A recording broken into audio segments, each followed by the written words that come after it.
लिए उद्यत है। अल्प आयु का मनुष्य हो जाएगा, थोड़े समय का जीवन यापन रहेगा, अपने गृहस्थ कार्यों में इतना व्यस्त रहेगा। इतनी छोटी आयु में मनुष्य किस साधन का उपयोग करे ताकि वह इस मृत्यु लोक से पार होकर के अपने जीवन की लीला को समाप्त करके जन्म मरण से छुटकारा पा ले। ऐसा कोई उपाय बताइए। तीसरा सवाल किया, भगवान श्री कृष्ण ने किस कारण हेतु देवी के गर्भ से जन्म लिया, उनका इस धराधाम पर आने का क्या प्रयोजन था। चौथा सवाल ऋषियों ने किया कि गंगा जल की तरह ये पवित्र श्री हरि की लीला,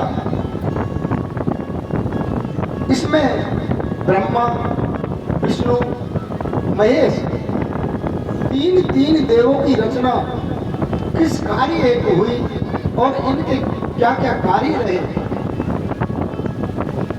इसके लिए हमें बताइए। पांचवा सवाल रहा कि भगवान को मत्स्य अवतार लेने की कहाँ आवश्यकता हुई, क्यों पड़ी, भगवान ने मत्स्य का रूप धारण क्यों किया।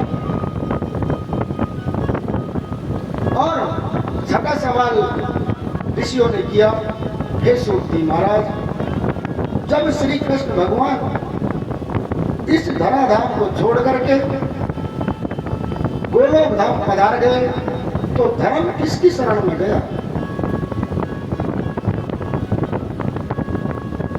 यह पूरी श्रीमद् भागवत कथा इन 6 सवालों के इर्द गिर्द ही घूमती है।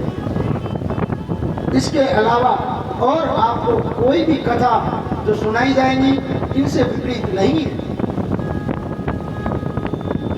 सूत जी महाराज ने कहा, हे ऋषियों, आपने ये जो मुझसे 6 सवाल किए हैं, मैं इन आपके 6 सवालों से यह जान गया हूं कि आपको यह कथा बहुत ही पवित्र और मन को भाने वाली लग रही है और श्रोता को ऐसे सवाल करने भी चाहिए। कल हमारे बड़े भैया, उम्र में तो शायद छोटे ही होंगे, लाखन सिंह जी, उन्होंने भी एक सवाल ऐसे ही किया था और करना भी चाहिए कि आपने सुखदेव जी महाराज को तो विराजमान किया ही नहीं, कथा किसको सुना रहे हैं। अच्छी बात है, करना भी चाहिए और उनको जहां तक समझ थी उन्होंने सवाल किया। लेकिन मुझे यह लगा कि यह किसी ने उनको बताया था कि इन्होंने सुखदेव जी को तो विराजमान किया ही नहीं। मैंने इन लोगों से कहा, उन बड़े भैया को बोलना कि अभी सुखदेव जी का जन्म ही नहीं हुआ है, जब जन्म हो जाएगा तो सुखदेव जी आप ही आसन पे आ जाएंगे। सवाल कैसा भी हो, बात ये नहीं है, सवाल करना चाहिए।